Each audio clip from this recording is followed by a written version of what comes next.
Mishe Thua me Nedin dhe Joridën. Përshëndetje dhe mirë se erdhe në podcastin e ri Mishe Thua. Dhe jemi shumë të gëzuar që do të niseni këtë udhëtim bashkë me ne.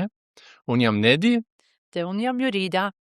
Dhe në Mishe Thua ne do flasim për martesën, për jetën e familjet, për shumë gjërat e bukura, për jetën së bashku. Si ndihesh ti, Jorida?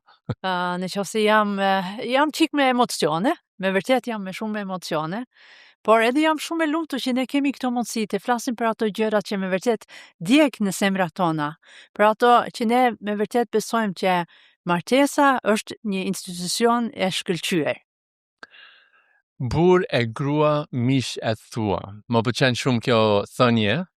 Është një ma shumë i bukur për martesën, po për ne që kemi mbi 30 vjetë martes, jemi të gëzuar që mund të ndajmë pak nga përvoja jonë me juve, jo sepse kemi një martes të përsosur, jo sepse kemi gjitha përgjigjet, por duam të ndajmë diçka, sepse ne dim që kur martesat forcohen, edhe të gjithë fitojnë. Po, shumë. Jo vetëm çifti, por të gjithë. Jam shumë dakord me ty, Nedi. Do flasim më shumë për këto gjërat gjithë këto javë, me vërtet. Po. Jo. Po. Edhe por sot kemi diçka shumë të veçantë. Edhe duam të themi një gjë bashkë, apo jo? Po. Gëzuar javën e martesës. Do shta po mendon, java e martesës, ç'është kjo gjë? S'kam të gjuar. Atëherë do të gjosh më shumë për këto, ku jemi duke folur. Por, ne mendojmë që java e martesës është e nevojshme, edhe në qoftë se ke pyetje. Java e martesës ka lindur nga një ide shumë të thjeshtë, por shumë të fuqishme, mendoj unë, që thonë që je vlen të kujdesesh për martesën tënde. Jo sepse është gjithmonë e lehtë, sepse martesa donjëherë është sfiduese, por për shkak që martesa ka shumë vlerë edhe shumë e rëndësishme në shoqërinë tonë. Shumë e vërtet se studimet tregojnë që kur martesat forcohen, edhe fëmijët janë më të shëndetshme, por edhe të rriturit janë më të shëndetshme emocionalisht, por edhe gjithë shoqëria forcohet. Kështu martesa është themeli i çdo shoqërie. Edhe prandaj ne duam të inkurajojmë njerëzit të investojnë në martesën e tyre, jo të bëhen perfekte, por ndoshta të shijojnë një dashuri që zjat, edhe në stuhit, edhe në sfidat të jetës. Java e martesës ka filluar në Angli në 97-ën. Ne dim që në 97 ishte rumuj, në Vlorë, apo jo, në gjithë Shqipërinë. Por në fakt ka filluar me një ftesë të thjeshtë. E kanë thënë, në qoftë se je aq e bekuar që je martuar, investo në martesën tënde. Kujdesu për të. Edhe unë mbaj mend herën parë që dëgjova për javën e martesës, e mbaj mend si sot, takova themeluesin e lëvizjes, edhe kur ai tregoi historinë se si funksionon java e martesës, tash, ndoshta një ditë mund të provojmë diçka si kjo në Shqipëri.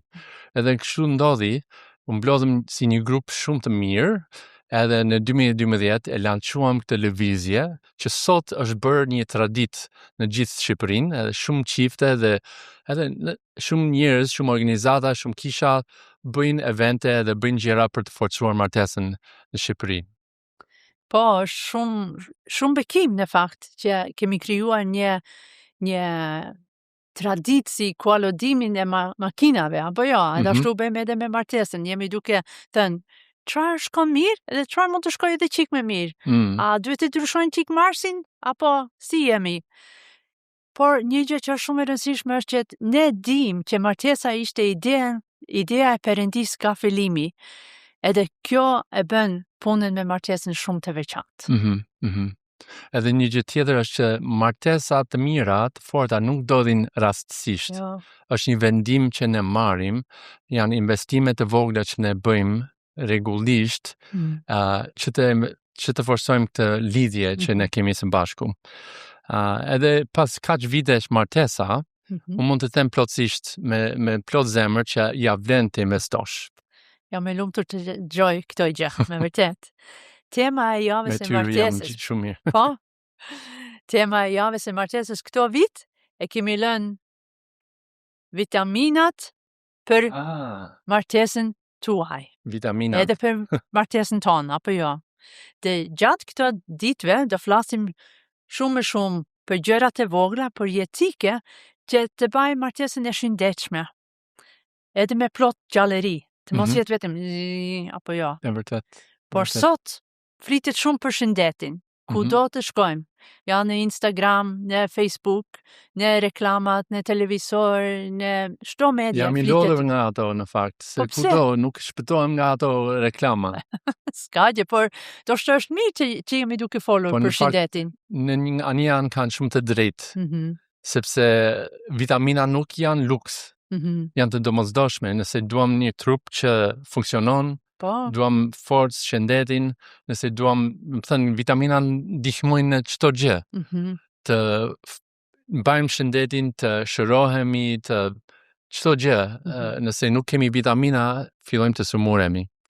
Tani do shta ne nuk jemi ekspert për vitaminat dhe çfarë bëjnë, por ne do flasim për shumë gjëra të vogla që do të na ndihmojnë në martesët tona.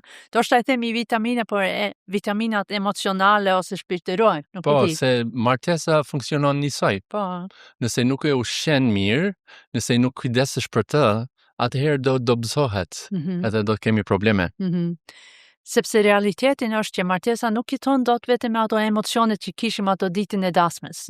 Edhe nëse ishte një ditë plot gëzim, shumë e bukur, martesa dërtohet ka ato gjërat e vogla që ne bëjmë ditë për ditë. Çdo ditë duhet të investojmë, çdo ditë duhet të marrim vitaminat, apo jo? Çdo ditë jemi duke folur me njëri tjetrin, po si jemi duke folur me njëri tjetrin, si jemi duke treguar respekt dhe dashuri njëri tjetrin. Kur martesa është e shëndetshme, ajo është bekim për neve, për fëmijët tanë, për shoqërinë tonë, madje për gjithë farefisin, për gjithë shoqërinë që kemi, apo jo? Kështu dua të bëj një pyetje dhe një ftesë, të mendoni pak, të ndaloni dhe të reflektoni. Ashtu siç dua të kujdesem për trupin tim, për shëndetin tim, çfarë po bëj unë për të kujdesur për martesën time, për ta siguruar që ne kemi një martesë të fortë dhe të shëndetshme. Kjo është ideja e javës si vjet, javës së martesës, që do ta mësojmë për vitamina të ndryshme që forcojnë martesën tonë. Kështu mendo për këto zakone, ato vendime që do të diskutojmë si një multivitamin I përditshëm që për martesën tande, që ne marrim edhe që investojmë në këtë marrëdhënie kaq të rëndësishme. Po, edhe vetëm dua që të dini që ato vitaminat nuk janë të skaduara. Janë shumë të mirë, edhe do flasim shumë për këto gjatë këto javë, apo jo? Edhe janë gjëra praktike, janë gjëra reale, janë gjëra të arritshme, që nëse praktikojmë këto gjëra, jemi të garantuar të forcohemi dhe të rritemi. Po, edhe duam që martesa jonë jo vetëm të bjetoj, por të lulesoj, të duket e bukur, të jetë tërheqshme edhe për të tjerët, që prandaj ne duam të ju ftojmë bashkë me neve në këtë udhëtim. Hajdeni edhe bëhuni pjesë, edhe le të mësojmë bashkë, çfarë mund të bëjmë që martesat tona të jenë me të forta, të jenë me të shëndetshme, të jenë me të bukura, të lulesojnë më shumë. Po. Kështu bëu gati, do vazhdojmë gjatë gjithë kësaj jave, çdo ditë duke ndarë diçka me ju, edhe ftoni të tjerët të bashkoheni me ju në këtë udhëtim, edhe gëzuar javën e martesës. Po, gëzuar javën e martesës. Do shihemi nesër. Po, mirupafshim. Pafshim. Për të parë çdo episod, mjafton të bëni subscribe në YouTube, në kanalin Mishe Thua.